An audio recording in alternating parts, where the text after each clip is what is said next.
going to record for our internal use here. So welcome everyone, as Len said, to the June 14th meeting of the Regional Transportation Advisory Council. My name is Stella Jordan. I am the Public Engagement Program Manager at the Boston Region Metropolitan Planning Organization. And I'm just going to go over a few items to get our meeting started here. First of all, our notice of non-discrimination. You are invited to participate in our transportation planning process, regardless of your race, color, national origin, including limited English proficiency, religion, creed, gender, ancestry, ethnicity, disability, age, sex, sexual orientation, gender identity or expression, veteran status or background. You can read the full notice of your rights and protections at www.bostonmpo.org/MPO_non_discrimination. This meeting is accessible to people with disabilities. Zoom products are compliant with exceptions with the following standards: web content accessibility guidelines, level 2.1 level AA standards, and revised section 508 standards.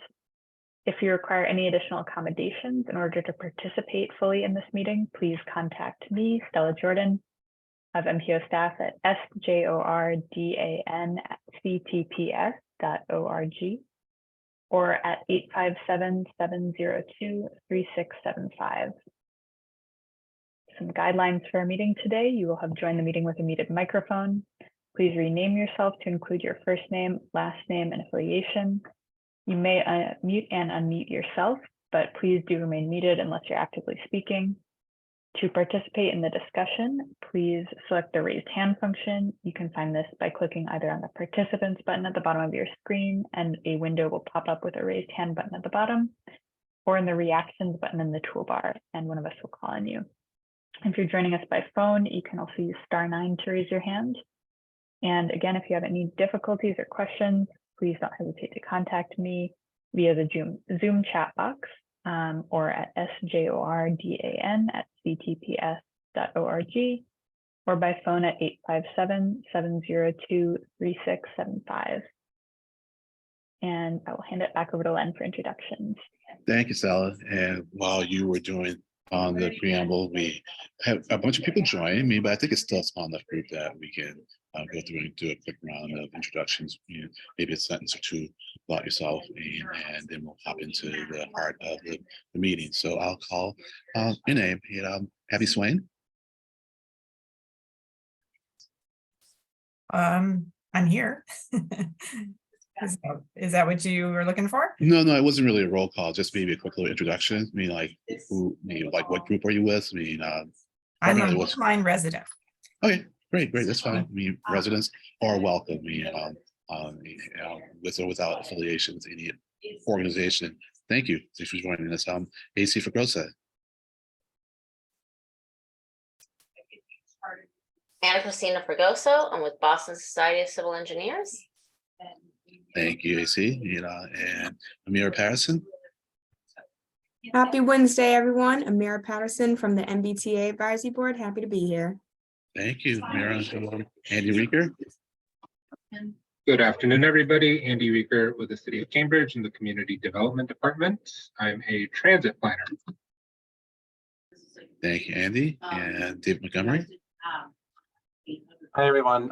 David Montgomery, Town of Needham. Thank you, David. Erin McGuire. Hi, good afternoon. Erin McGuire with the staff to the Boston Region MPO. Thank you, Erin. Ethan LaPointe. Afternoon, everybody. Ethan LaPointe, Transportation Improvement Program Manager with the Boston Region MPO. Thank you, Ethan. Franny Osmond. Hi, this is Franny Osmond from Acton, Mass. The vice chair of this group and on various regional and local committees. I'm very distracted because I'm dealing with a sick dog, and so I'll be coming and going. Okay, sorry about that. But I'm mostly going to be here, but I have to go over here. Yeah, understandable. Well, sorry about your sick pet. So good luck with that. And Joy Glenn.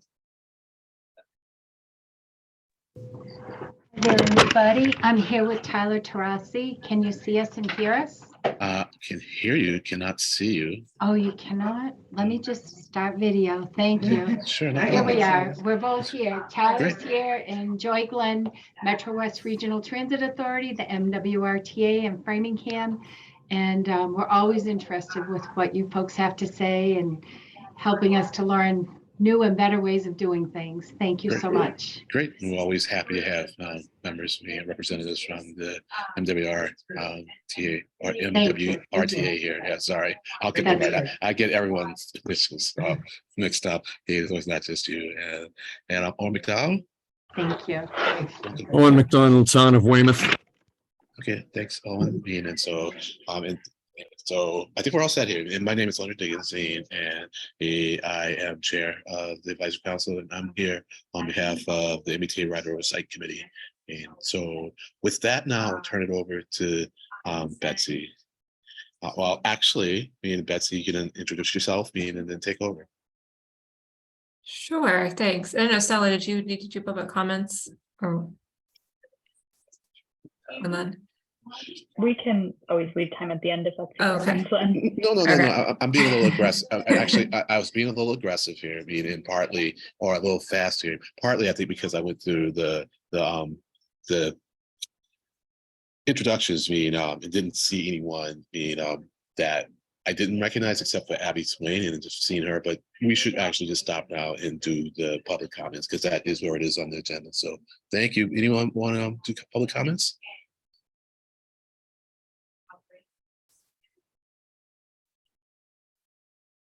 Okay, well, I'm certainly, we can also swing back and have them towards the end of the meeting too. And as always, people are welcome to ask questions, meaning Betsy will tell us when we should ask questions. So now, at last, after several starts or attempts to get to you, Betsy, because I'm so excited about this item on the agenda. I think we're ready for you.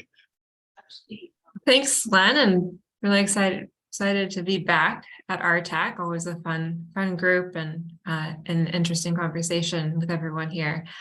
I am here today to talk about our Coordinated Public Transit Human Services Transportation Plan, or also called the Coordinated Plan for short. So that's how I will be referring to it.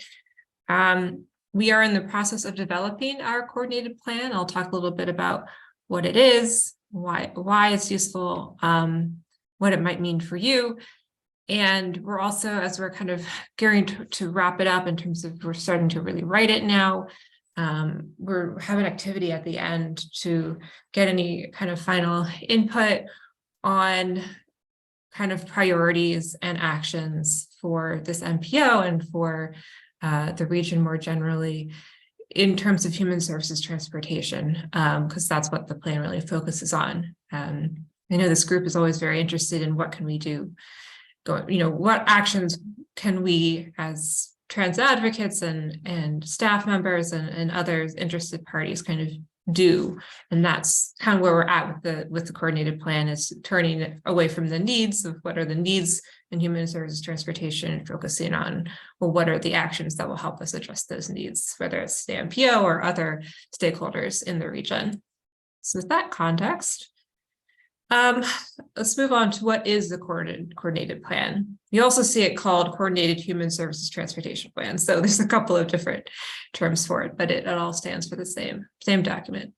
So the coordinated plan is a required document that FTA requires each region to produce in order for organizations, whether transit agencies or nonprofits, to receive funding from is called, their term for it is Section 5310, Enhanced Mobility of Seniors and Individuals with Disabilities. In Massachusetts, you'll see it called or referred to as Community Transit Grant Program. So that's probably what you know the program as, but it's FTA funding for human services transportation, and it's a competitive grant process. As part of receiving that grant, a proponent has to demonstrate that their proposal would meet one of the needs or one of the priorities or actions that's described in the coordinated plan. And in the Boston MPO, we update it every 4 years in conjunction with our long-range transportation plan. So if you've been following along with the MPO processes, we are in the midst of finalizing our long-range transportation plan, and doing the coordinated plan at the same time as long-range plan is very intentional, so that the input that we gather for the coordinated plan and the LRTP kind of feed into each other, because it's very similar and there's elements that are very similar. We're looking at transportation needs and things that we can do to address those needs through various actions and strategies. And the coordinated plan simply focuses on seniors and people with disabilities. Our current coordinated plan is on our website. That's what the link on the left-hand side of the screen goes to, www.bostonmpo.org/CPT-HST. So you can find our current version of the coordinated plan on the website right now if you are curious to see what it looks like. So as I said, the current plan is for 2019. So if you are applying for a coordinated or a community transit grant program from MassDOT this year, that you'll want to be referring to that document, not the one that we are currently developing. The next plan, the 2023 version, will be completed later this summer, and so you can use that in applications starting next year, and we'll certainly update our website when that new document comes out. So you'll want to reference, look through it, identify any, what strategies or actions or needs that your project meets or will address in the coordinated plan. So it's really there to help both generate ideas for folks if you're curious or want to develop an application for the community transit grant program, and can help kind of guide the region more generally around what are the needs for human services transportation. So there's a very specific purpose for the plan, but it also is a very useful document for our region about human service transportation. It kind of pulls things together, looking at stakeholders, talking with stakeholders, getting input from stakeholders across our entire MPO region. And just for context, every MPO in the state produces a coordinated plan. So whatever town your MPO, whatever MPO your town is in, that's the one that is relevant to you. So the Community Transit Grant Program, just real quick, if you're not familiar with it, it is an annual grant program to help meet the mobility needs of seniors and individuals with disabilities. And it provides funds for lots of different things, including vehicles, mobility management, operating costs. The real focus on transit. So you'll see a lot of projects that provide funding, that provide transit services of various types for people with disabilities, for seniors. But it also provides other things like mobility management, like travel training, education, things like that, to help folks use the services that are in the region. If you are applying, the applications are open until June 23rd. All that information can be found online. And if you're interested, I can also point you to the person who is in charge of that at MassDOT, Rachel Fichtenbaum. So she's really great to work with. So a little bit more about the content of the coordinated plan. It's pretty straightforward. It's really the same year after year based on what the federal guidance requires to be in the coordinated plan. It documents transportation providers that are in the region, education providers, nonprofit providers, healthcare, and the usual suspects of BTA, the RTAs, those probably the big, major municipal services, Crosstown Connect services, those sorts of things are all documented in the plan as well. It also identifies transportation needs for seniors and people with disabilities, strategies and actions for addressing those needs, and prioritization of those strategies and actions. So what should kind of come first? Because there's so many needs and there's so many different actions we could take to meet those needs, but it also asks us to think about what we should be prioritizing in the region, because we have limited funds and the limited capacity to do everything. So we want to be thinking about what is the most effective ways, things that we should be doing to help meet those needs. And all this input really is very heavily driven by public engagement. It's one of those few planning documents that really is, it is everything. It is what people tell us that they want to see, what they need in the region. It's not a financially constrained document. It doesn't have some of those limitations that we might see in the long range transportation plan or the TIP or anything like that. It's very much driven by what folks are saying in the region.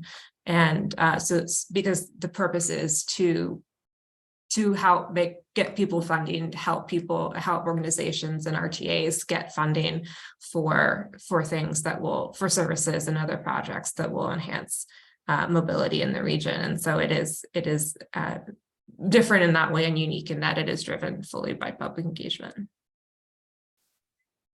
So speaking of public engagement, these are just some of the things that ways that we gathered input for the coordinated plan this year. Some of this is overlapped with the things that we did for the long range transportation plan.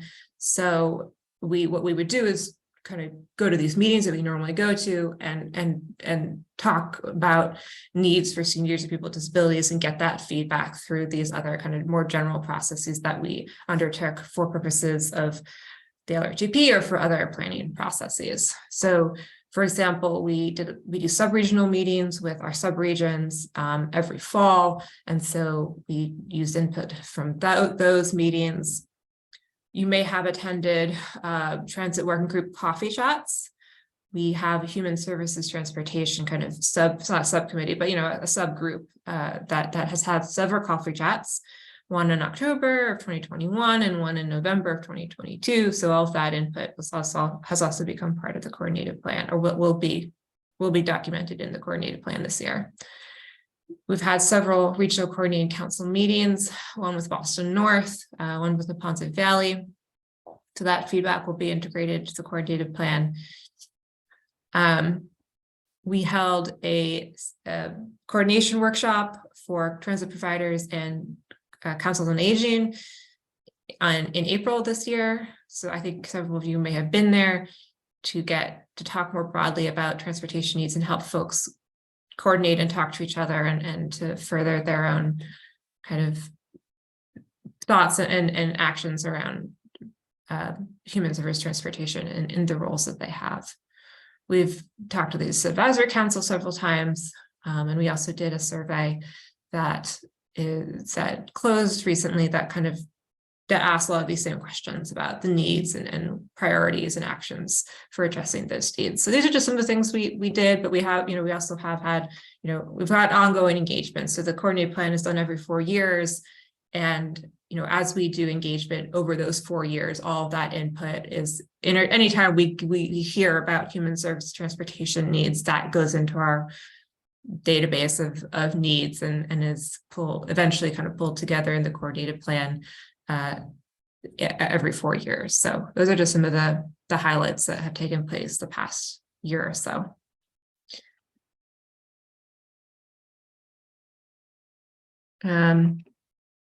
Some other feedback sources include the needs assessment. As I mentioned, that's part of the long range plan. And so feedback that anything that we did for needs assessment also became part of our coordinated plan feedback.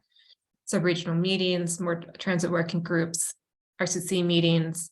And then we've done several surveys for the LRTP and Unified Planning and Work Program, for the Transportation Improvement Program, some scenario planning engagement around the long-range transportation plan. And we also took a look at community health need assessments, which community health organizations in Massachusetts often do to identify transportation needs around medical needs in their kind of area. And so we've pulled a lot from those documents to add to the coordinated plan as well. So very extensive, kind of broad reaching engagement process to get as much feedback from as many people as we could.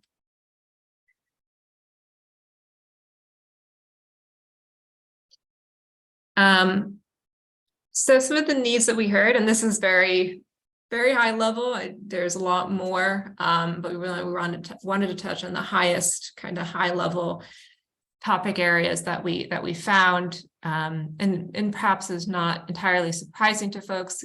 some of these needs don't change year in, year out, but some of them kind of shift or some have a greater emphasis than others, depending on kind of the situation that the region finds itself in. So some of the things that we have pulled out so far and from our engagement is the difficulty of coordinating services across boundaries, whether it's political boundaries or service boundaries of different RTAs, and that continues to be, I don't think to anybody's surprise, a big challenge.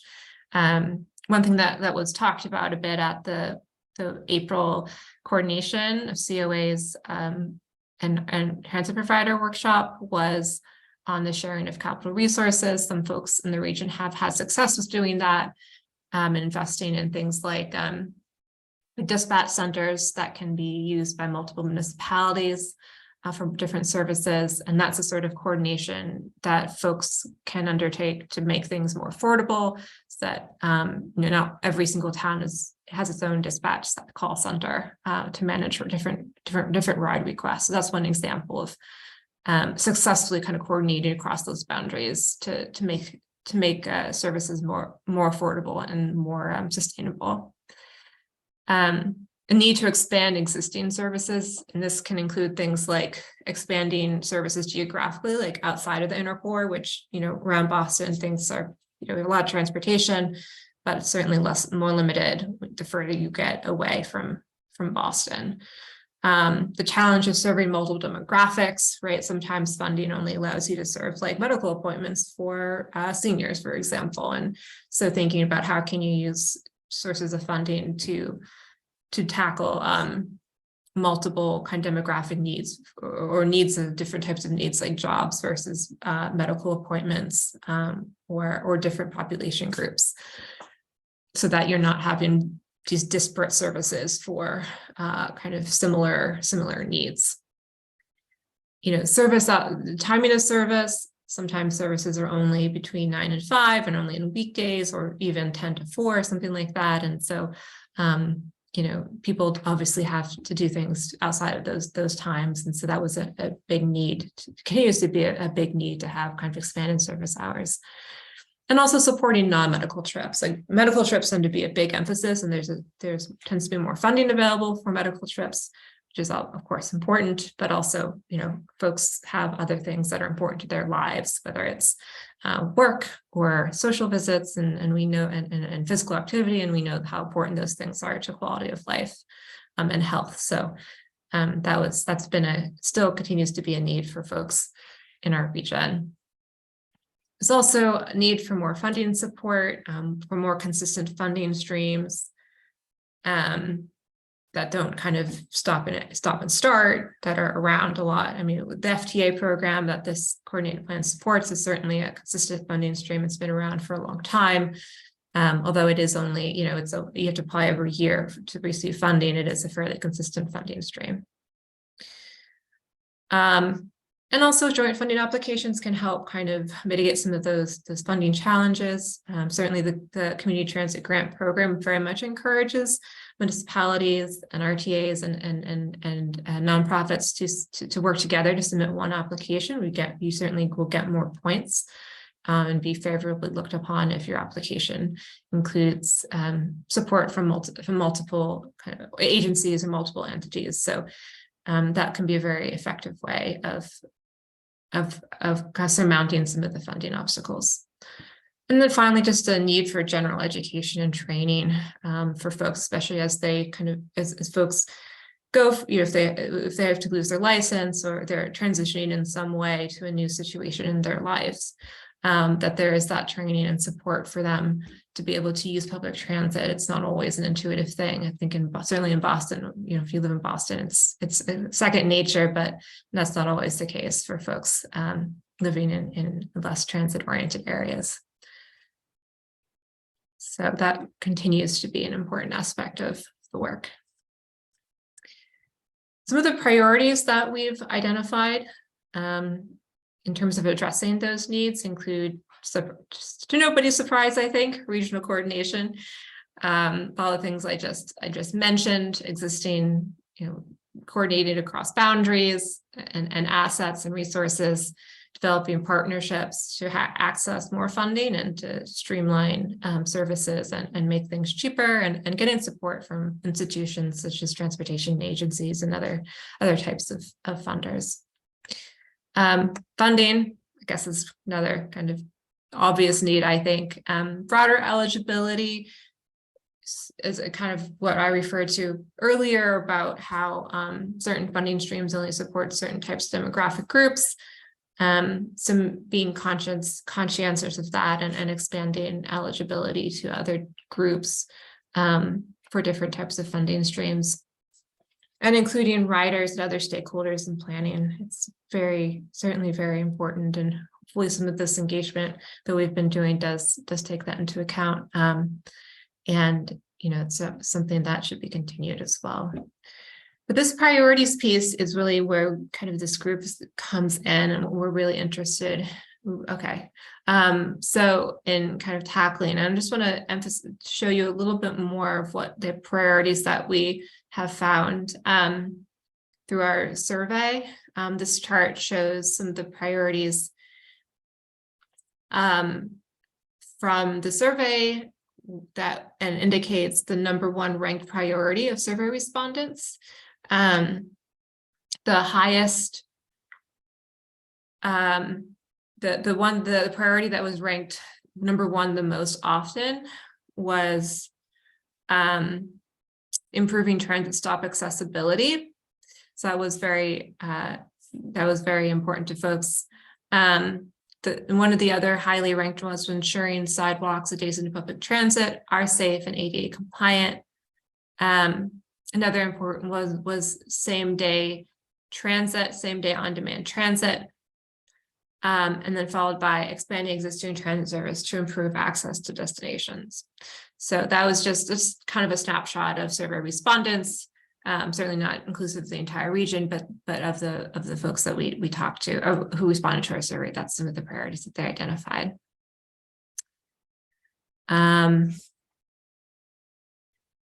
So kind of with that as a context, what we're hoping to do is a discussion about some of the strategies and actions and priorities.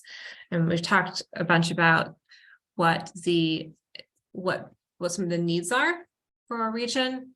But another part of the coordinated plan, is identifying what we do about that and how we prioritize that. And so on this chart, or this slide, what we have is kind of an x-axis and a y-axis. So on the y-axis, we have things that can be done in the short term that are more kind of immediate, lower hanging fruit, more immediate action can be taken.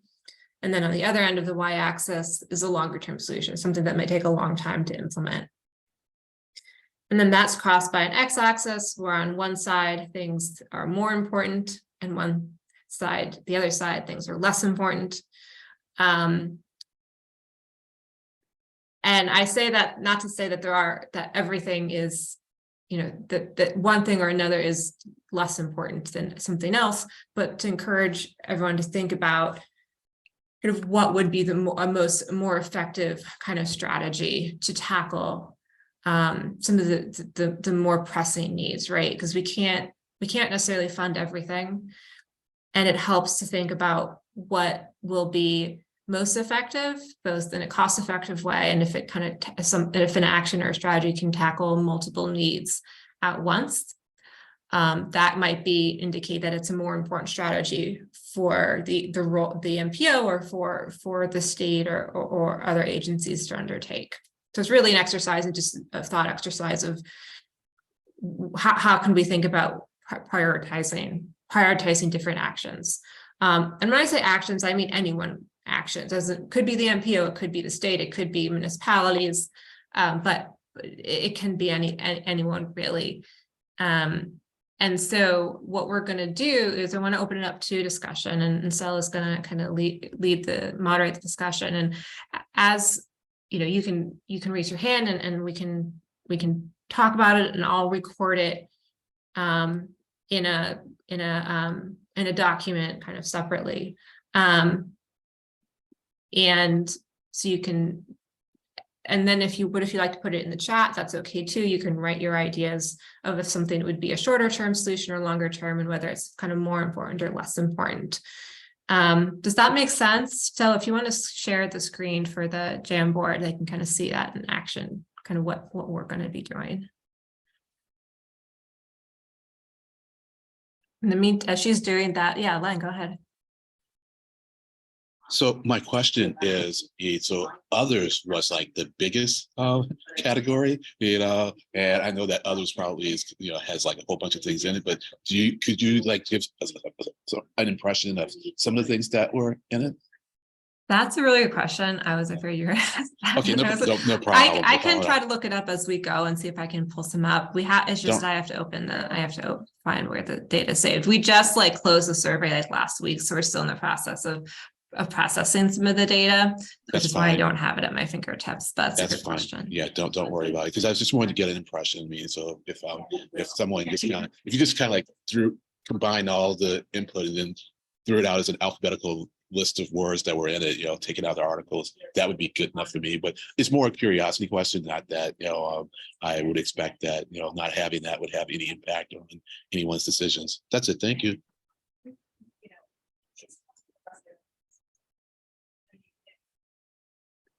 So Gisella's shared on the screen the same chart we were just looking at in a Jamboard. I'm going to be writing in it as folks are talking. I'll be writing in it and putting they're called sticky notes, but I'll be moving your comment into wherever it fits in the quadrant: short-term, long-term, more important, less important. And also feel free to write stuff in the chat again if you prefer not to say things verbally, and just indicate kind of where you'd like it to fall.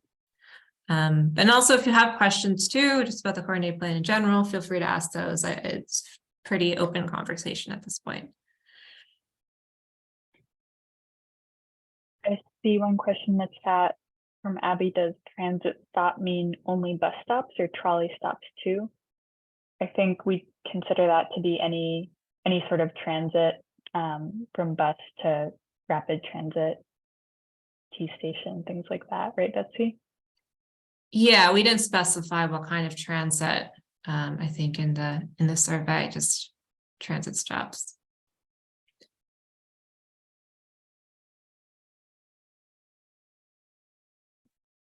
So does anyone have any sort of immediate thoughts about priorities and things that, jump out at you as really important to address or include in the plan, or in just sort of MPO planning in general, and whether, again, that's a short-term thing or a long-term thing?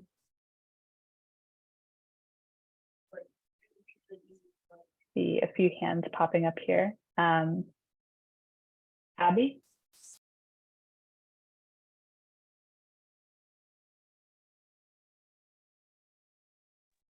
Sorry, having control manipulation challenges here. Yeah, the reason I asked that question is because the difficulty and the ownership in tackling transit stops depends on, what kind of transit stop it is. For instance, bus stops have for a long time suffered from very different treatment depending on which municipality they're located in. And that is not only is the platform adequate, but are all the surrounding permanent approaches adequate, and is it shoveled in the wintertime, et cetera. Just more on the topic of snow, I recall that a few years ago, and probably since, but I just haven't been part of it, the MAPC folks, I think it was, met with DPW directors in lots of municipalities about how they would share ownership of clearing bus stops of snow. And it for a long time has been insisted by the MBTA that they only clear bus stops at on key routes. So municipalities vary a lot in how well they do with all the other bus stops that they have jurisdiction over. And then, back to the general question of what's a transit stop. I think the platforms for the rapid transit system are pretty well overseen by the system-wide accessibility folks at the MBTA, but the trolley stops like on the E line, which are often, right on the street, the approaches to those areas can be quite hazardous and sort of a deterrent for using the system.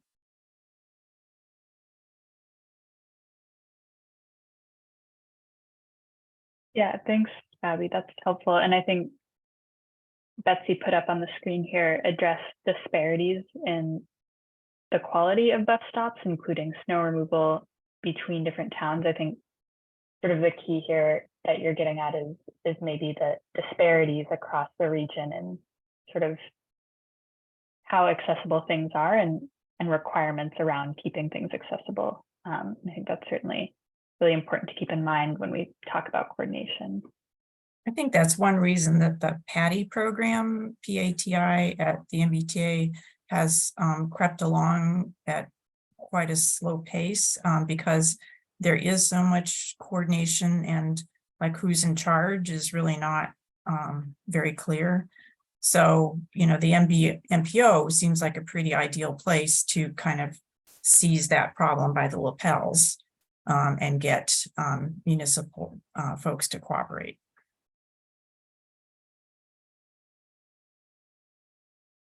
Thank you. That's a great point. And we're going to be asking after this exercise, well, a little bit more about,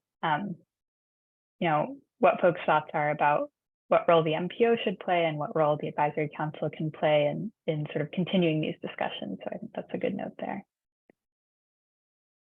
Ana Cristina? Yes, I'm sorry.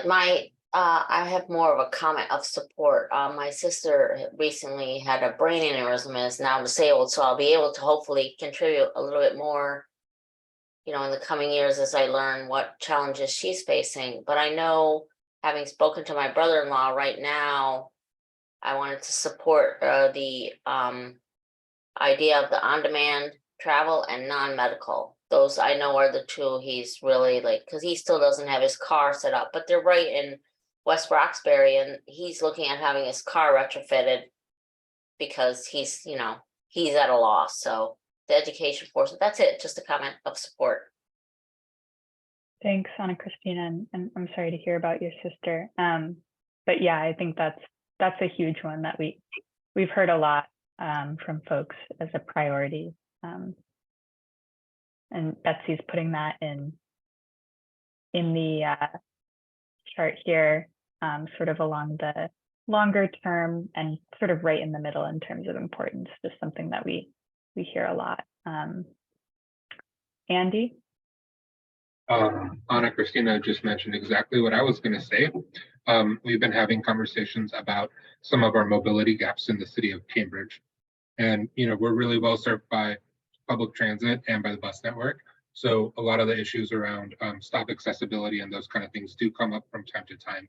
But the thing that I've actually been hearing more and more as we dig into it is especially about, I think there's two factors. So the current system is really, good for when you have scheduled trips that you're trying to make within Cambridge. And even to some of our medical destinations, because, Cambridge is served by the CHA. So there's facilities in Arlington and Somerville and Malden and I think Chelsea. So those trips are easy to make if there's a particular health purpose. But it is kind of even really challenging when you aren't trying to schedule it. It is kind of something that comes up within the kind of 24, 48 hour time period. Any shorter than that is really challenging. So definitely would say that that's a very important priority. I think there's just a general question too about how on-demand affects existing services. The kind of question is how do you transition from the current scheduled dispatched type system to an on-demand system, right? Do you start up a new service and just let people slowly transition over to that? Do you just transition everybody at the same time? And that's kind of a question about it that we've been unable to find a lot of information and experiences on that would help us think through, like, what does that mean for the seniors that are coming to us with these kind of questions. You know, we really don't have a great answer because we just can only ask the people that we know who, you know, have similar programs to ours. I think the one other kind of human services transportation type piece that I think we're hearing is just in general about social, like, trips. Like, this is the specific need that we've heard, which is that maybe it's actually you're trying to visit a spouse or a partner that's in a medical facility, and maybe it's a long-term care facility, but you're unable to travel, and you yourself may have a disability, but either the ride is not, you know, it charges more for certain trips and these kind of things. So there's an affordability question for those, that specific kind of need that we've been digging into as well. So yeah, I think maybe just another non-medical travel type thing really is what it is. And it is, you know, fairly concentrated in terms of who we're hearing from as really seniors. And I think the issue is really present when there's, you know, a lot of issues with ability and disability kind of at play. Yeah, thanks, Andy. I think those are all really good points. Definitely non-medical is something that we've been hearing a lot about as well, and factors big into the coordination discussion. And I think to the point about like various services at play and sort of working within what's available, that's what we've been hearing, like sort of partnerships and the larger regional vision come in. So, you know, definitely welcome any thoughts about that in this group as well. But I'll move on to Len. Sure, thanks. So some short questions and maybe a few comments and ideas. You know, so when I read the plan the last time, I kind of remember a program where volunteers could offer to drive people to destinations. Is my recollection correct about that? Yes, that does exist in probably multiple places. Yeah, you know, so that's just wanted to kind of ground myself a little bit. And so this, organizations have to apply each year for these grants, right? Yeah. What I'm hearing. Okay. How much money is available in total? Varies each year. I don't want to give an exact number. People, some places get $5,000, some places get $200,000. So there's a pretty sizable amount of money available each year. Right. So do we have a sense of how much of a gap there is between the money that's available and the need that's out there? Well, I can only say in terms of people who have applied. So I don't know, like, if there how many people like want it but haven't applied. How many organizations. Many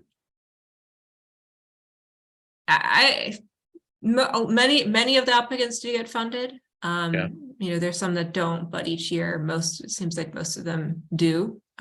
Just of those that have applied for CDBG funding.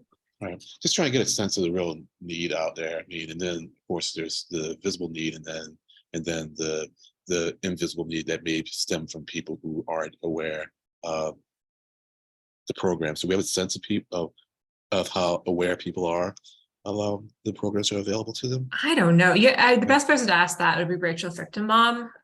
She works at Rail and Transit Division. She runs the CTGP program. So.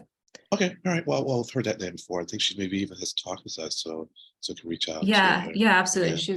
She's great. So she's happy to talk. Yeah, I mean, so I mean, we'll see the needs assessment for this and get a sense, I guess, of the gap, you know, and so I guess the big question is what level of coordination the MPO can provide between the need that we see and who could fill it, you know. And so we may see a need, but then no one's applying for it, and then we can reach out and say, well, do you know these programs exist? You know, because you would know whether or not they've applied, you know, and if they haven't, you know, there could be a matter of, do you know that this exists. And if they say no, then that helps. Then if they say yes, but we didn't apply because whatever, we can try to figure out why it is that they aren't applying. But I think the biggest thing the MPO can do is just kind of coordinate, and communicate with folks and help them understand at least, understand that we see gaps, and try to help them fill those gaps. And with respect to the on-demand, I understand the desire for it, but I think sometimes we romanticize it to a certain extent, meaning that most of us don't do things whenever we want to do it. There's almost always some level of planning that goes into going from point A to point B. If you have one car, you maybe need to wait until whoever else is using the car, he makes it available, or you plan, that this person will bring the car back and make it available to you. So I think it's really a matter of what amount of planning becomes a barrier to people, but more so, I think, how long a wait do they need to, how much of a wait that they need to tolerate when the request time gets smaller, and so if that last part was confused, I can try and explain it again, but I'll stop there. So that's all. Any questions and comments? Thank you. Thanks, Len. Yeah, definitely. Well, let's circle back to the question of sort of the MPO's ongoing role in terms of education and getting the word out. I think that's a really good point there. Andy? I think one kind of question that I have, and it's not exactly maybe a priority, but I'm wondering how many of the human service providers, the actual people who provide some transportation service, what type of issues they're facing with kind of the cost of labor and things like that. That's clearly one of the things that's kind of underlying some of the things going on at the MBTA. With some of their labor practices not necessarily being about, the specifically hourly wage, but I do know a lot of the transportation providers do not pay great. And I know that that's actually been a conversation that we've been having, but I'm wondering, the viability of some of these programs may hinge upon not necessarily paying people, really abundant wages. And so, I'm wondering, because of some of the other issues going on more broadly, whether that's an acute kind of issue at the moment with the cost of living kind of really, hitting especially the basic necessities of housing and food, and those being, pretty shocking for a lot of folks. So not necessarily just the people who are on fixed incomes, but the folks that are actually, still working, and whether that's, an issue that is present that we need to think about in terms of how, human services may look differently. Those transportation services may look different for the next couple of years because of that reason, right? So, rather than kind of to the question that Len was getting at, it's like, how much do we lean into the on-demand, because that tends to, require a different type of worker and a different type of setup versus more of the scheduled stuff, and how we kind of get through the existing moment that with all the issues that are present right now.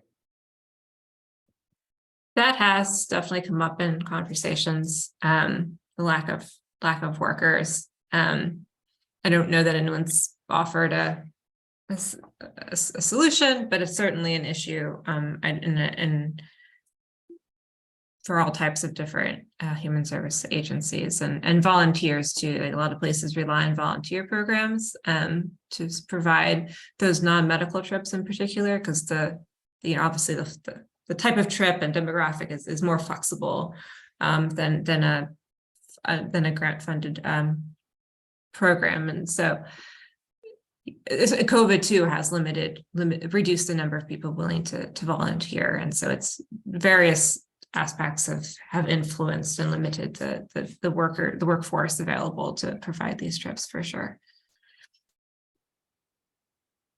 Yeah, absolutely. Driver shortage, I think, definitely cross-cutting and definitely, impactful to this sector of transportation as well. Betsy put on the board here hiring practices to attract more transit workers as a strategy, sort of in the more important and longer term quadrant. Ana Cristina? No, just a just a tangent comment to support what Andy said, because we just went through this. There's also a nursing shortage for help with, especially people with disabilities. And I know it took a while to secure someone who was reasonable, and the state is only paying $18 an hour, which is not enough. So I support Andy's comment. That's it. Thanks, Anna Christina. I want to point out a couple of things that popped up in the chat here while we've been talking. So Abby has posted about the Ride Flex program. So just awareness of that option. Additionally, said Len made a good point about some amount of trip planning being reasonable to tolerate, and waiting time is an important variable. I'd add predictability of waiting time and conditions for waiting. Pick up at home versus waiting in the rain at a bus stop, for example. And Amira said, I want to echo what Andy and Leonard mentioned about MPO coordination. Even within departments, major part of anything we do with the coordinated plan. So thanks for sharing those thoughts there. Betsy has added MPO as a coordinator / convener to the chart there. Andy, did you still have your hand up from earlier or no, another comment? Okay, Susan Barrett. Hi, thank you. Well, I wanted to speak to that issue of hiring, the workers that are needed, because it's definitely a huge problem. I mean, from transit drivers, but also even taxi drivers. Some of us are using taxi services to fill these gaps. And then, of course, we have seen that shortage, as Betsy mentioned, of volunteers since COVID, because a lot of those folks are people who are retired and as older seniors, they haven't wanted to drive other people around much since COVID. So it's all a huge problem, which I think means we have to do more. We have to dig deeper for what we've known for a while we need to do. We need to find a way to better coordinate and kind of lump these services together as much as possible. So for example, there's the state level demand responsive services, your DMH and, Mass Health and all of that. And then you have some demand response services that might be operated more at that municipal level, Council on Aging, Human Services, and so forth. And I really think we have to find a way to merge those together, because I mean, I'd love to see some data on this. It may be a little hard to get, but I'd like to see how much duplication of service and routes we have, because people are receiving their rides from separate programs. I might in Lexington need to send someone to Mount Auburn and Cambridge. Someone in Arlington may need to go to Mount Auburn, Cambridge at the same time, but possibly they're going from different programs. One might be going via the ride, one might be going via, Mass Health, and then so they're on separate vehicles. So I really do think this is gets a little larger than just our MPO, but I do think we need to look at this at the state level as well. And then lastly, related to that topic, I think going back to something, if you've ever heard me come to these meetings before, I always talk about the need to enhance public transportation more than the private services, including school bus transportation, whenever there's a possibility to do that, because the more we can get drivers to enhance the public transportation, that can serve people of all ages and abilities more than all the separate, commuter and school specific, whether it be university or other transportation. Thank you. Well, sorry, just to clarify, Susan, when you say private, you mean like an institution, like a healthcare center or a hospital or a university providing their own transportation? Right. I understand people have reasons why they've gone out and provided their own, but again, it's just harder when you don't have the efficiencies of scale and everybody's doing their own thing, rather than pooling together and financially and otherwise supporting a shared service. I think that makes it challenging. And then you have your drivers who may not even get great shifts. If we have a bunch of drivers that work split shifts because they're just doing schools, universities, or, commuter peak time shuttles, which granted, you need some of that. But again, I think the more we can all, as much as reasonably possible, move more towards supporting a shared public service, whether for fixed route and for demand responsive. I just think that's going to be so much better and help us fill some of these worker challenges as well. That's my hope. Thank you. Thanks, Susan. As always, a good articulation of sort of the larger scale regional vision on coordination there, I think. And to those points, Betsy has added merge service to reduce duplication of services and routes in the more important and longer term quadrant, as well as focusing on enhancing public transit over the smaller scale private services provided by institutions such as schools or hospitals to the sort of right in the middle long-term axis there. Abby. Yeah, I really enjoyed Susan's comment. I guess this is going to sound pretty dumb, I'm afraid, and I'm sure there are, institutional silos, for lack of a better word, to account for it. But why is there such duplication between the RIDE and PT1? I know PT1 is only for Mass Health recipients, but the RIDE, which is the public transit all purposes system, ends up doing a lot of medical appointment deliveries for folks who do have Mass Health. And I could say this from my experience with the local chapter of United Spinal, which specializes in helping folks newly in wheelchairs figure out how to get around and get other things. Even people who have qualified for Mass Health don't necessarily use PT1. They try to use the RIDE instead. But the people who do use PT1 say, oh, stop using the RIDE because it's vastly inferior. PT1 is a lot better. So it just seems like the MBTA is struggling so hard with the RIDE, and PT1 could maybe, shoulder more of the specifically medical appointment burden. Can you talk the inside story on what could be done about this, if anything? I don't know a lot about PT1. I can say that the RIDE is its scope is mandated by the United States Department of Transportation, or more specifically FTA. So I don't know the exact details, but every transit agency has to provide certain certain level of paratransit services. And so they don't really have much flexibility in terms of what their service area is, and what kind of services that they provide. I don't know what PT1s. They may have a similar mandate from state or federal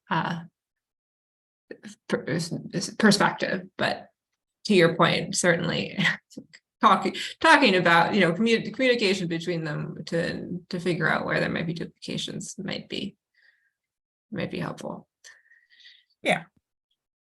Even if it were more of an informal referral service, perhaps it exists, but it seems like each entity is somewhat strapped, and if they divvied up, it might help. Yeah. But what do I know?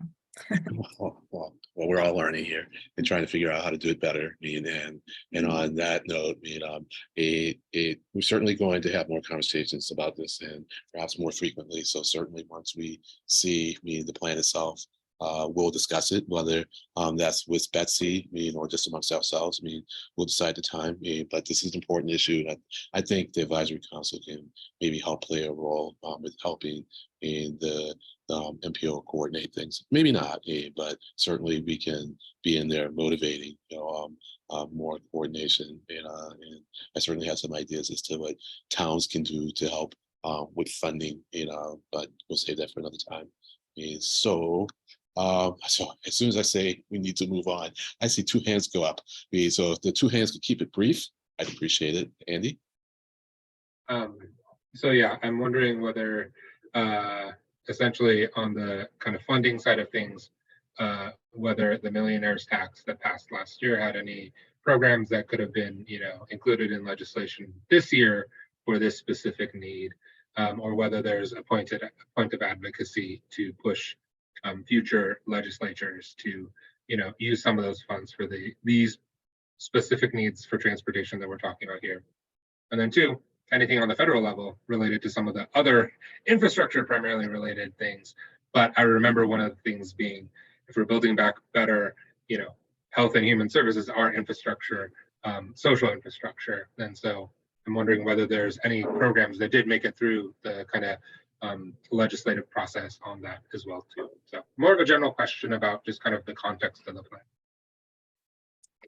I'm not sure where the millionaire's tax stands, and maybe somebody else has better insight as to what they've decided to fund. I don't know that there is any federal dollars. Federal dollars tend to shy away from services. They tend to fund only infrastructure. But there's a lot of that. We are, the MPO has a planning grant for Safe Streets for All. There are other, Boston and other agencies, other towns have gotten significant infrastructure grants, but none that I know that relate specifically to seniors, people with disabilities. But I would think that anything that improves things for general population would improve things for seniors and people with disabilities. There is talk at the federal level of shifting funding toward more operating or allowing funding to be used for operating expenses in a more permanent way, but that is not, it's not something we can actively rely on.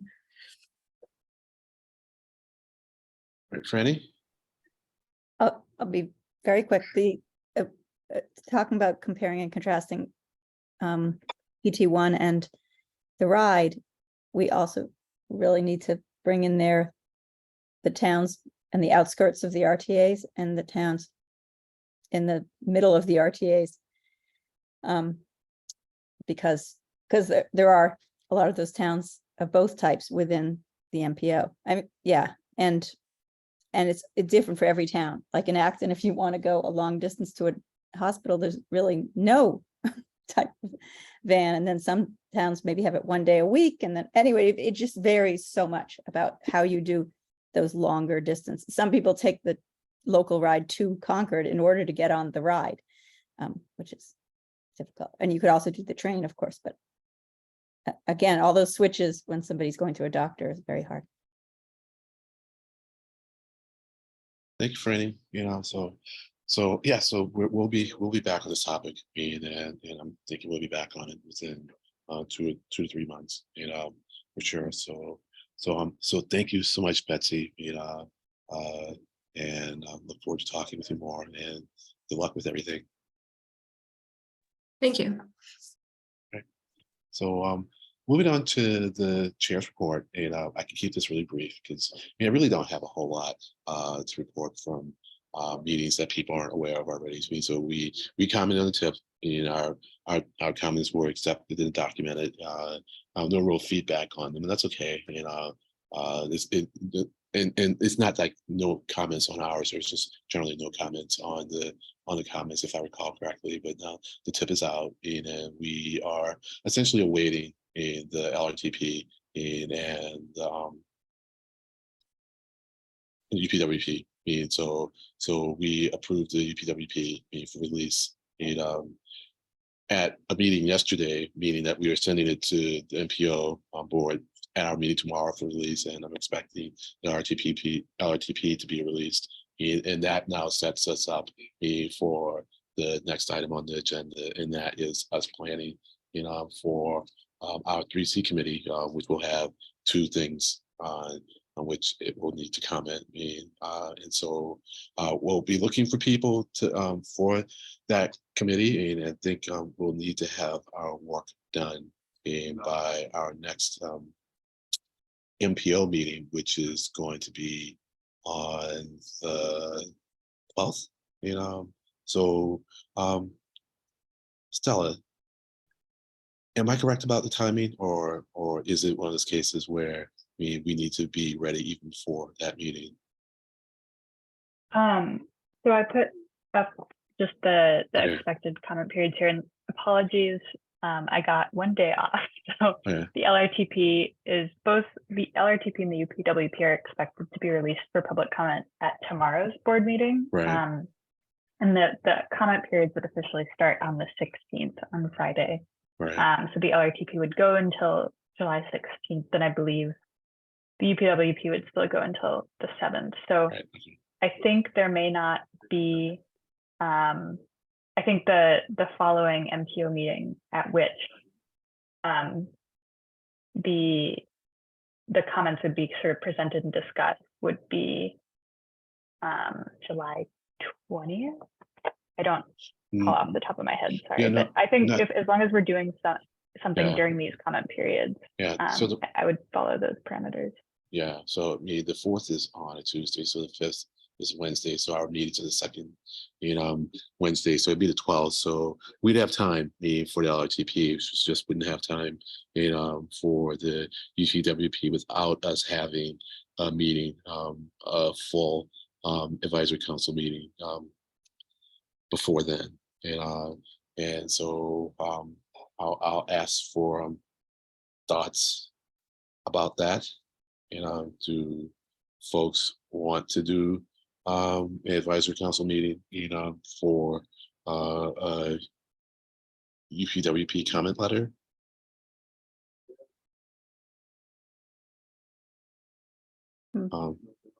Franny, I see your hand.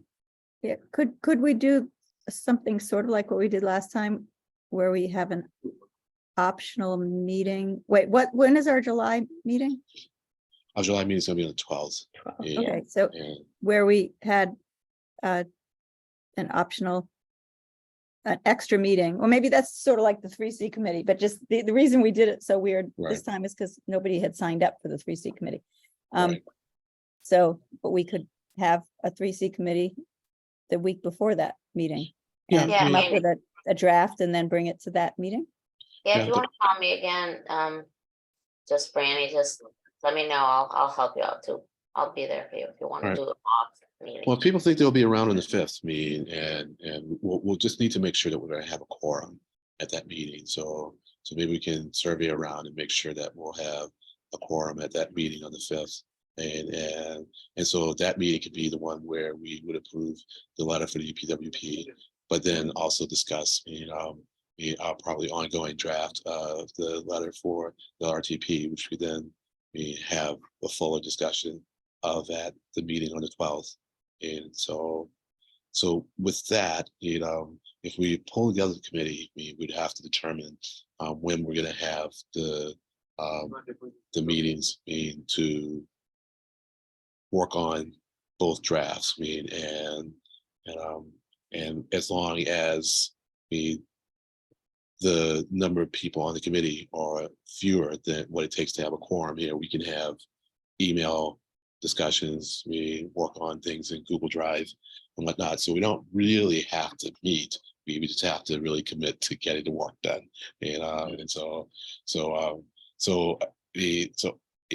Unlike last time when I was not offering to be a part of the 3C committee, I will be this time. I really want to kind of focus on the LRTP, put my efforts into that.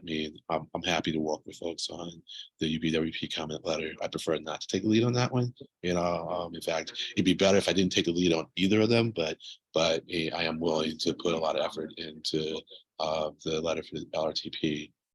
So I heard AC sign up, so I guess we don't really need to have people commit now, but please seriously think about doing this. And we'll circle back. I would say within a week, certainly, within a week, to find out who's going to work on this, and then start coordinating some meetings.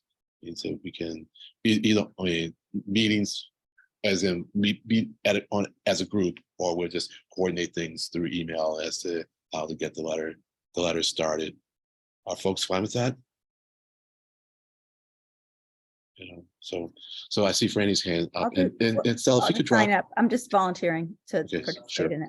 Sure, and I'm in a view now where I really can't see everyone, so if we could maybe drop screen and I could get a sense of, well, okay, well, most people aren't on video anyway, so it's fine. Okay, well, we'll circle back. So thank you. with that, we'll move to meeting minutes, and we have 9 of them, and I will, I'll first ask if, and we'll just take one person, and it's fine. I mean, we're not going to be upset with you, but is there anyone that feels that they would like to approve the minutes separately because of whatever reason?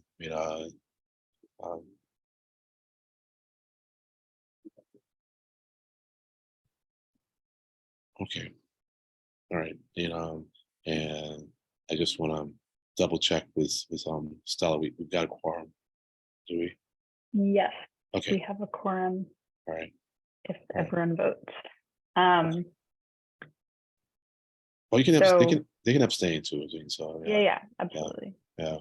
So and I would say that if you do abstain and you want to save which ones you're abstaining from, that would be fine too. Do you feel that would be fine, Stella? Yep. Okay. The attendance is such that we would need essentially unanimous approval from every full member here in a vote. Right. So Right. if anyone abstains from some of the minutes, which is fine, then we'll bring those back at the next meeting. Okay. All right.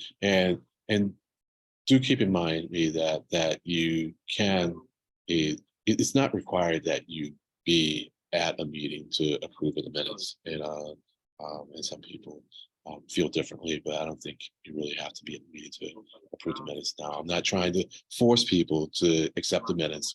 I'm just trying to be as efficient as possible about this. So if anyone is uneasy, that's fine. We'll bring them back. So that's it. So AC. No, I am gonna abstain from everything but April. I'm so sorry. All right. So then that'll make it easy. Okay. So then so that if that's the case, being given what Stella said, then we will just vote on the April 12th meeting minutes, and then hopefully we'll have more people at our next meeting, and we can approve these minutes plus whatever else is available at that meeting. And so But yeah, do we even with, do we definitely not have a quorum to vote on them? I mean, even though Anna Christina's abstaining, did you want to see if? well, that's why I just asked Stella. So she said that we would need to have everyone. Oh, we vote. don't have enough today, Stella? We have, let me pause here. Okay, so Sure. yes, we have a quorum. I guess if we're just approving by simple majority, then we don't need unanimous. So apologies, I was thinking in terms of the quorum. So we should be able to, right, Len? That's my Approve the understanding, but I minutes with wasn't majority? Okay. going to. That's my understanding too. I yeah. confused myself. Sorry. Yeah, about yeah, that. and I wasn't going to refute you because I was kind of relying on you as an authority. You made a decision or you made a statement, and I was just going to let it stand. So I'm fine, So then we are back to a situation now where we can, approve these, and Why don't yeah. we do the 12th, the one that you wanted to do, Anna Christina, separate, and then the other ones all together? Sure. Was Sure. it April 12th, 2023? Yeah. So I move that we approve April 12th, 2023. Okay, I'll second that. Nice, AC. So we'll do, I guess we'll do a roll on this one. So on a motion to approve the April 12th, 2023 minutes by Franny, and Aye. second by AC. Stella? Aye. All right. Len Diggins, Yes. Franny Osmond, Aye, yes. Anna Christina Fregoso, Aye. Andy Reeker, Aye. and Owen McDonald. Yes. All right. That Great. motion carries. All right, thank you. And so can I get a motion for the remaining 8 set of minutes. Move to approve March 22nd, I'll second. Okay, so 2023 through July 22nd, 2020, going backwards in time.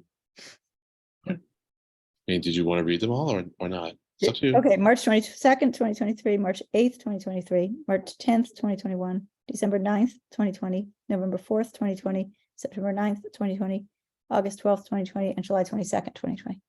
All right, thank you. And so motion to approve 8 sets of minutes by Franny Osmond and a second by Andy Reeker. Stella? All right, Len Diggins, Yes. Franny Osmond, Yes. Ana Cristina Fragoso, Abstain. Andy Reeker, Yes. and Owen McDonald. Yes. Okay, so that all passes. Thank you all very much. Apologies for the confusion at the top. That's on me. I just wanted to give a quick update on where we're at with these backlogged minutes. We've completed the preparation of all of the old minutes. So that's going back to a little bit further in 2020 than what we see here. So next meeting, we should be able to get all of them out of the way and approved, hopefully. So we're posting these back onto the calendar. And please let me know if you need anything additional or have any concerns. But thank you all for bearing with us as we bring a lot of things to vote. Yeah, no, I appreciate that, and I'm really impressed. Especially given that we are short-staffed. So very much appreciate these. And I find them helpful. When I have to go back specifically looking for something, and it's so much quicker to scan through the minutes than it is to go back and look at the recording. So that's really why I asked that we get row minutes as opposed to just a summary of the meetings, because there have been times when I've had to do research for other topics. And this relates to the MPO more so than the advisory council. And it was really good to have a good readout of what happened at the meeting. The last time this happened was when we were doing the revising our criteria, and I really wanted to understand how it was that we developed some of the previous criteria. So thank you very much, Stella, and the rest of the team. So yeah, absolutely. I also wanted to note real quick that David Montgomery had to drop off unexpectedly earlier in the meeting, but he had messaged me that his intention was to approve the minutes, all but the July 22nd, 2020, which he wanted to abstain on. And he also wanted to note that on the August 12th, 2020 minutes, there had been a discussion about expanding efforts to expand membership in the advisory council and bring in new perspectives and new representation. And he felt like he wanted to highlight that item still needed systematic prioritization from this group and from staff. So I just wanted to put that out there as well. Yeah, no, we recognize that, and it is an ongoing topic and goal of ours, and it can certainly be a discussion at a future meeting and a near future meeting, which segues nicely to the next topic on the agenda. And so even when I first ran, one of the first term, I kind of wanted to more frequently get input from members as to what they would want on meetings. It often met with crickets, and that's fine. But in the last time we did a big set of minutes, which I guess was the last meeting, as we were going through and approving them one at a time, there were topics that were popping out primarily from John McQueen. So sad he's not here today. But I'm sure if he has some topics, we'll find out about them later on. But there were a number of topics that popped out of those. And Stella, are you in a position to list those or not? I just want to get a sense of what people may want to discuss at a near-term meeting.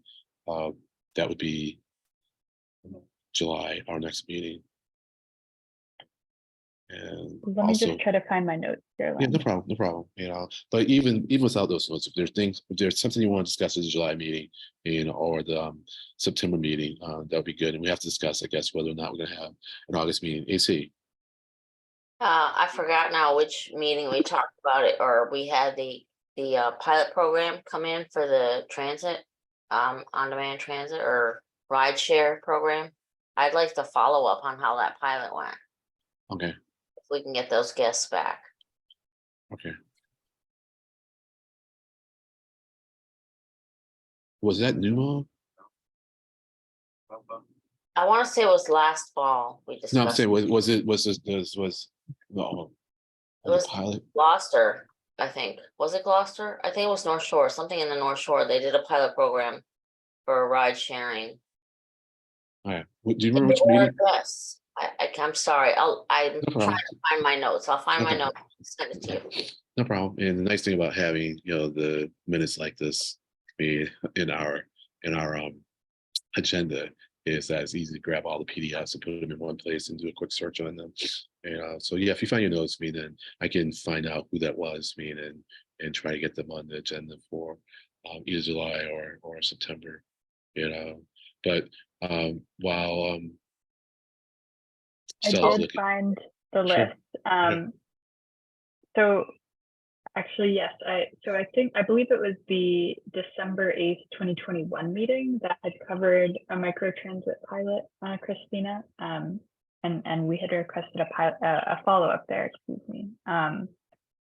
who I was don't want that? to put, You don't want to put, go ahead. I'm sorry to interrupt you. so I was just going to say, I don't want to put Ethan in the spotlight here, but I know that he and Logan have been working on some microtransit and shuttle topics and evaluation. So potentially, I would have to go back to those minutes and look at exactly what the pilot was. But I think that we can bring some current work into the discussion as well.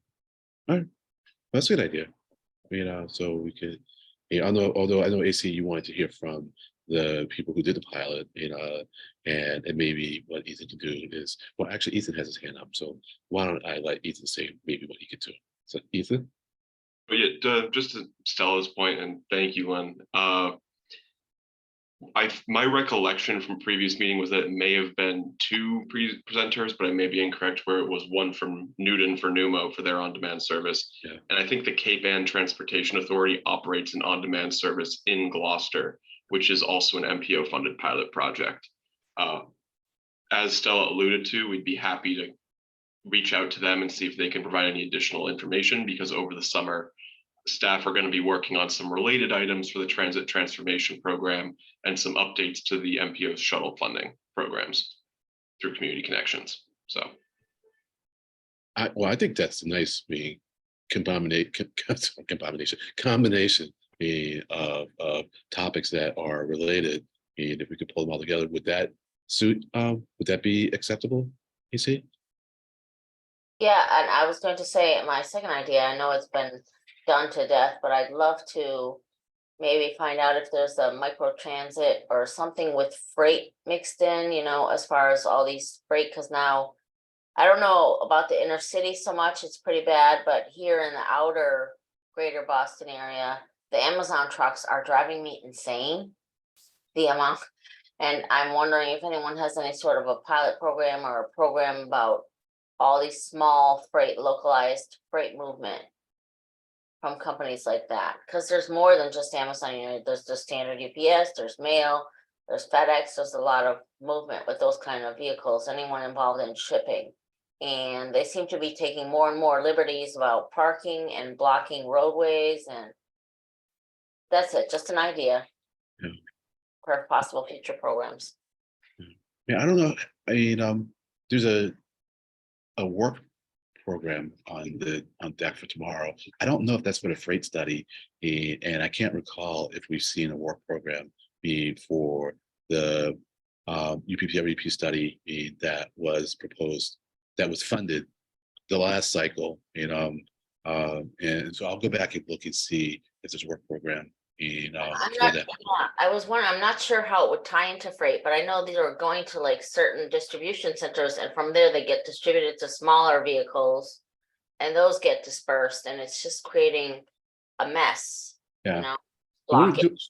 we're doing a really interesting, freight study as part of UPWP, and I'm just not sure to what extent it would look into that. And so my point is that if it looks into that, that would be something we could wait for. But let's assume it doesn't. Then we could try and get a handle on it. I know that freight has been a big thing for the MPO, and that that I'm not sorry for the advisory council. The advisory council was key in getting freight higher, more attention. So it'd be good to swing back to that and try and figure out what we could learn. Whether or not there's UPWP studies going on. So I will work with Stella, and who will help me work with staff to find out who we can schedule and when for that. Andy? I was gonna say more in the inner core. I know Boston is running a pilot for e-cargo bike deliveries. So trying to get at some of the curb access needs and switching over to bikes. But yeah, those Amazon issues are very present in so many streets in Cambridge. And so I totally agree that we actually have a transit advisory committee subcommittee that's actually trying to see how it affects bus stops specifically in Cambridge. So that issue is very present in many ways, I think, all around. One other topic that I'm actually curious about is I know that there is the kind of MPO, MAPC kind of regional safe streets, kind of, that grants that I think is coming through FHWA and whatnot. But I'd like to see, more presentations, I think, just in general about what is kind of the latest. I could tell you all, I went to the NACTO conference in Denver last month, and we had the NHTSA, so the National Highway Traffic Safety folks who really are well known for their car crash rating systems, talking a lot about not just traffic safety from infrastructure design orientation, but also vehicle design and a bunch of different ways. So I'm getting a sense that the current federal government is really interested in actually, making some movements around getting to that Vision Zero kind of perspective in all of their, planning. So I'm wondering if there's, other pieces in terms of presentations beyond just the Safe Streets for All grants that might be topics that would be good for us to hear about, because getting a sense that this is a very, very important priority for the current federal administration. All right. Thanks. I can jump in real quick on a couple of those things. On, I guess, the previous freight point, we're wrapping up a study on decarbonization of the freight sector in the North Suffolk region. So we could certainly present some of those findings probably in the fall, and talk about ongoing freight work as well. And to Andy's point about safe streets and roads for all, we are sort of ramping up work on planning for the engagement for that planning grant right now. So we definitely, certainly want to involve the advisory council and make sure that, this group is really involved in sort of the engagement activities as well as just shaping those conversations. So we can definitely follow up on points to bring in from there, but I think safety will definitely be a big focus for the MPO in the next couple of years. So happy to facilitate conversations in this forum as well on that. AC? Yeah, no, kind of whimsically to go with all of this. And I don't know if it's already being done. All the time you see information on different drone programs and the sidewalk robot delivery that are electronic. So they would help with decarbonization, but is that involved at all? Or maybe that could be a topic we can cover. Also moving products. And I don't know why these people, like my neighbor, I mean, they have a new kid, so there's an Amazon truck out there every day, but really, why do people need a same day from these companies? It's strange to me, but anything like that, if we can get into it and anyhow, and kind of start unpacking it now because I feel that's going to be bigger in the future. That's it. But we all know that you love your neighbors, all of them. So, I so do. we just want to go on record with that, you know. I do love Okay, Understandable with two babies. So okay, all right, you know, our July meeting, and I think also the July meeting, you know, along with the letters, you know, and probably one of these topics, you know, we will have to then pull together the chair nomination committee, you know, because I think at the September meeting, we'll need to do the nominations so we can vote in October. And I say that because I'm leaning towards not having a meeting in August. But if folks don't have a meeting in August, I'm fine with that. I mean, what we used to do were field trips, you know, and I mean, if someone has some place they want to go, let us know, you know. But in lieu of doing the field trips, we were just kind of taking the month off. I think one of the years we actually had a meeting because we're just busy. And so the options are we have a meeting, we do a field trip, we have no meeting, you know. So think about that, you know, and we'll make a decision and in July, you know, and the risk with that though is that normally when we do our executive committee meetings, we think a couple of months ahead, you know, so we may have something on deck for August, and if it's really compelling, you may hear me switch my vote or my inclination from not having a meeting, you know, in August to towards having a meeting, you know, but that just means it has to be that much more compelling for you all. So okay, all right, you know, so is that it for the agenda? Yes, I believe that was the last item. We can definitely keep talking about these notes and ideas, but thanks everyone for weighing in. Yeah. Well, we ran long last time, so I was trying to get back in people's good graces by ending a little shorter this time. So unless folks want to talk about something else that's on the agenda, because we need to stay within the confines of open meeting law, I'll take a motion to adjourn. I'll make a motion to adjourn. Second. Also, a motion to adjourn by Anna Christina Fuscosa and a second by Freddie Osmond. Without any objections, we're adjourned. Thank you, everybody. Take care. Thank you all. Take care. Enjoy summer.